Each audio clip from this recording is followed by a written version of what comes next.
करने के लिए चंदा इकट्ठा किया। और जब दोस्त चंदा देते देते थक गए तो आपने गले में झोली डालकर दर बदर भीख मांगने के लिए निकल गए। सर सैयद के चंदा मांगने के मुहिम का एक अहम वाकया। सर सैयद ने बनारस के घर की कुंडी भरी दोपहर में खटखटा दी। अरे कौन है कमबख्त? बड़ी मुश्किल से बबुआ को नींद आई थी। रामू, ए रामू, देख आज छोड़ूंगी नहीं उसे। हाँ मालकिन, अभी देखता हूँ। छोड़ूंगा नहीं चाहे जो हो। ई बाबा, काहे भरे दोपहरिया कुंडी खटखटाई रे? इतनी मुश्किल से हमारी मालकिन बबुआ को सुलात रही, तुमने दरवाजा धड़धड़ाई की वो पूरा होशियार कर दिया।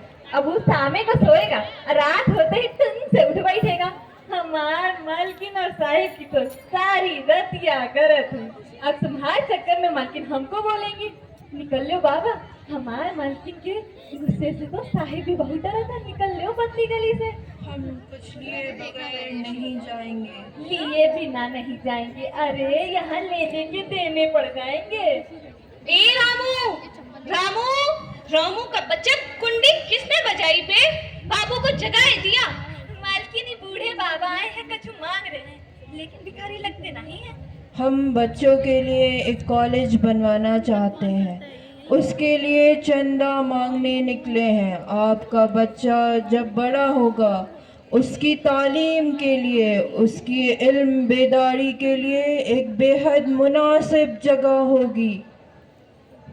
रामू कहाँ मर गया था बे? दरवाजा काहे बंद था? मालकिन, हम तो आपकी ये टूटी जूती उठाने गए थे, वही जो खुतबा फाड़ गया था। दरवाजा भेड़ दिया था कि ससुर खुतबा फिर से ना आ जाए। इतने में ही आई कि दरवाजे धड़ाई दिए। वही टूटी जूती डाल इसकी झोली में, डाल। छोड़िए ना मालकिन। देखिए, आप पहले हमारी बात सुन लीजिए। हम जो कॉलेज बनवा रहे हैं वो आम कॉलेज नहीं होगा। वह बोर्डिंग माहौल का क्या करेंगे? इस जाहिल माहौल और गलत सोहबत से आपका बच्चा बच नहीं सकता जब तक कि वो यहाँ से कटकर हॉस्टल में ना रहे। जैसे जैसे गुलाब को अगर गंदगी में लगा दो तो वो अपनी खुशबू खो देता है। का हमार घर गंदगी का ढेर बा? रामू, मैं तुझसे क्या कहती बे? बाबा तुम हॉस्टल के बच्चों को भी सोबन नहीं दोगे? तो पहली दोपहरिया में धड़ धड़ा के दरवाजा खटखटाई दोगे? रामू, आज हम इनको छोड़ेंगे नहीं। हम आपको ऐसा चंदा देंगे, ऐसा चंदा देंगे कि आज तक कभी किसी न किसी को नहीं दिया होगा। आप बड़ी दयालु औरत हैं। दयालु? और हम गए आलू लेने। तुमने हमारे लल्ला की नींद उड़ाई है, हम तोरे होश उड़ाए देंगे। रामू, डाल वही टूटी जूती डाल इसकी झोली में, वरना उसी जूती से मार इसे। बाबा, यही है हमारी तरफ से तुम्हारे कॉलेज के लिए चंदा।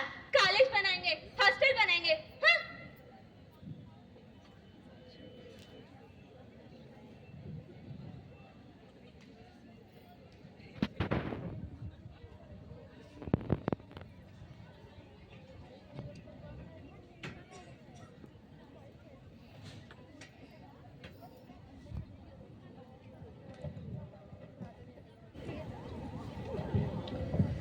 बनारस की उसी रईस औरत के घर के दरवाजे पर रामू पत्तों, नींबू और मिर्च की झालर लगा रहा है और कुछ झंडियाँ लगी हुई हैं जहाँ लड़कियाँ बैठी हुई शादी वाले गीत गा रही हैं।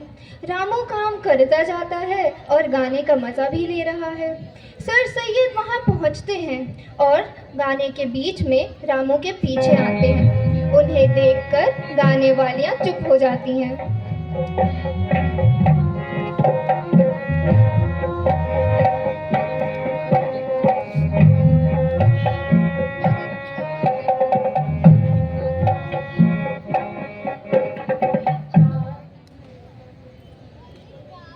चुप काहे हो गई?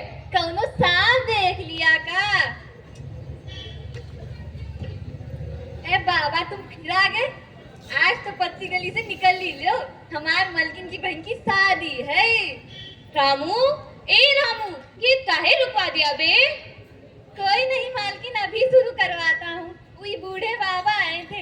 लड़कियां समझी कि हमारे गांव में बुजुर्ग आए हैं, सो चुप हो गई।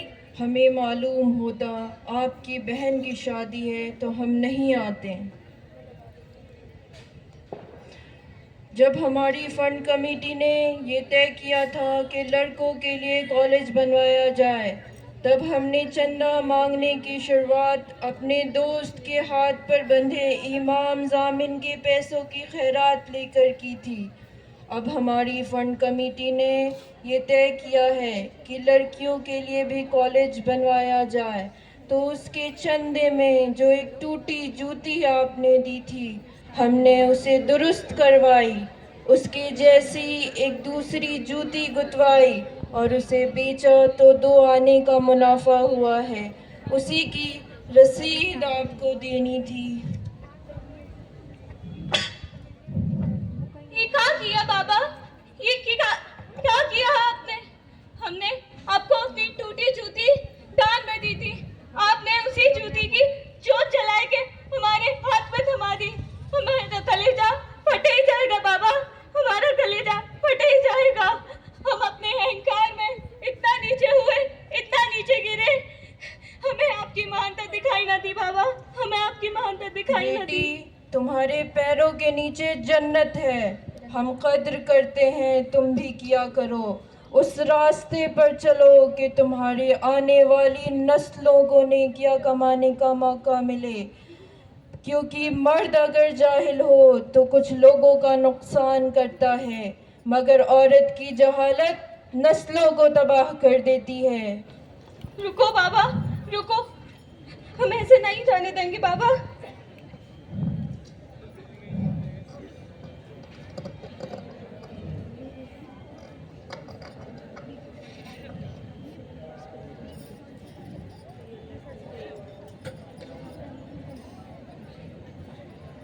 मालकिन बस करो, बस अब तक अपनी बहनिया को भी सूनी कलाई में भेजो कि बाबा जाओ, मालकिन पूरी पूंजी लुटा देंगे तुम पे।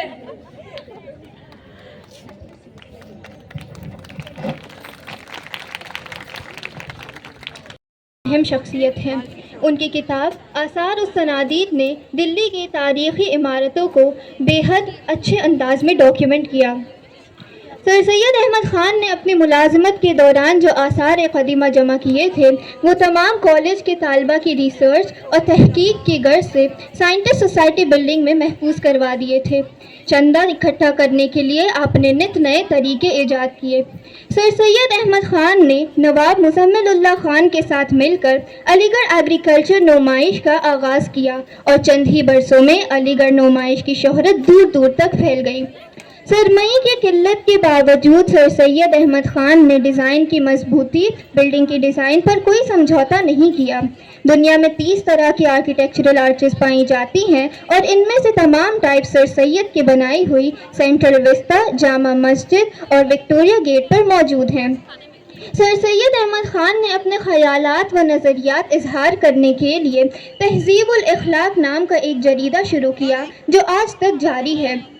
सर सैयद अहमद ख़ान ने तालीम का सिर्फ ख्वाब नहीं देखा, बल्कि कदम ब कदम कोशिश की और कठिन मेहनत की। अलीगढ़ मुस्लिम यूनिवर्सिटी हमें ये याद दिलाती है कि एक आदमी की बेहद कोशिश, अज़्म और जद्दोजहद सही मानों में पूरी कम्युनिटी को बदल सकता है।